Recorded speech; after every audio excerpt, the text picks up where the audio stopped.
नमस्कार शुभ सकाळ जय जगन्नाथ मु संजय न्यूज खबर चैनल आपण मानक स्वागत जनाऊँगी एमतीका प्रतिदिन नुआ नुआ खबर पाइबा चैनल टी सब्सक्राइब करके रखु। नजर पकाइबा आजिकार प्रथम खबर उपरे 25,11,000 जन महिला अकाउंट को गला सुभद्रा टंका।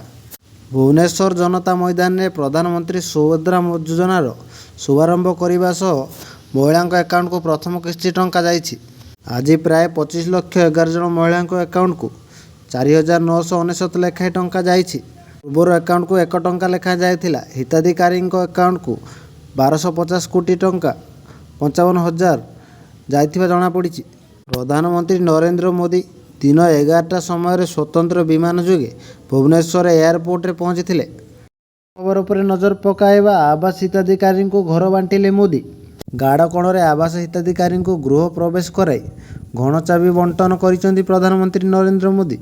एसत किछि समय सेमानक सह आलोचना करिसेंती। मोदी तांकर जन्मदिन अवसर में जड़े हिताधिकारी घर को जाई खीरी खाइचंती।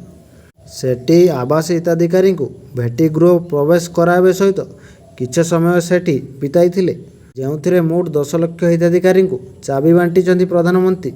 ଏହି ଅବସରରେ मुख्यमंत्री मोहन माझी और नगर उन्नयन मंत्री कृष्णचंद्र महापात्र मध्य उपस्थित ଥିଲେ।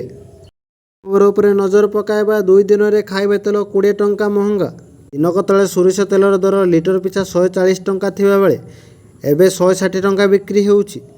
रिफाइन तेल 108 110 टंका थिबा बेले एबे 120 130 टंका बिक्री होउछि। केंद्र सरकार पामोलिन सोयाबीन एवं सूर्यमुखी तेल उपरे 20% मूल आमदानी शुल्क बढ़ाइबा जोगु तेल दर बढ़ी बोली कहुछि। यार प्रभाव में तेल लिटर पिछा 30 टंका वृद्धि हो पारे बोली आकलन करुछि व्यवसायी महासंघ। केंद्र सरकार अशोधित खाइबा तेल उपरे आमदानी टिकस 5.5% परिवर्ते 27.5% को वृद्धि पाइछि। यार प्रभाव 2 दिन भितर ही बाजार में देखा मिली। खबर उपरे नजर पकाइबा अरविंद केजरीवाल स्थान में दिल्ली नुआ मुख्यमंत्री हेबे आतिशी मारलेन। आज आपर विधायक दल बैठक सर्वसम्मत क्रमे आतिशी नाम रे मोहर बाजी। विधायक दलर नेता भाव निर्वाचित होइथिबारु आतिश दिल्लीर परवर्ती मुख्यमंत्री पद में बसवाक जाउछंती। मनीष सिसोदिया को उपदेष्टा दायित्व दि जाइछि। केजरीवाल सरकार थिबा समय रे आतिशी अर्थमंत्री भाव दायित्व तुलाइथिले। या सहित आपर संकट समय 14टी मंत्रालयर दायित्व तुलाइथिले आतिशी। नजर पकाइबा आज वर्षा कमी पारे।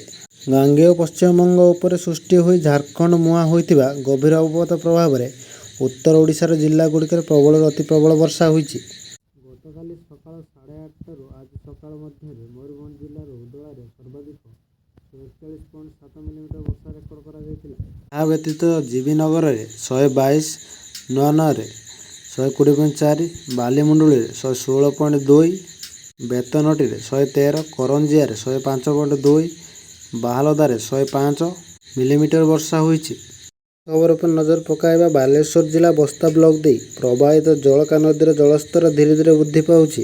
गतकाली मध्यरात्रि नदीर मथानी ठार जलस्तर विपद संकेत 6.50 मीटर अतिक्रम कर 6.58 मीटर रही बेले सकाळ 6टा सुधा जलस्तर क्रमशः वृद्धि पाई 6.67 मीटर रही।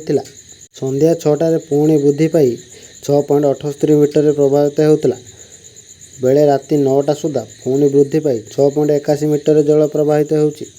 बस्ता एवं सदर ब्लॉक 20 ऊर्ध्व पंचायत प्रभावित होइथिबा सह चाष जमी क्षतिग्रस्त हेबार आशंका करा जायछि। उपरे नजर पकाइबा रेल संयोग और अर्थनैतिक अभिवृद्धि पर 2871 कोटी टंकार रेल प्रकल्प।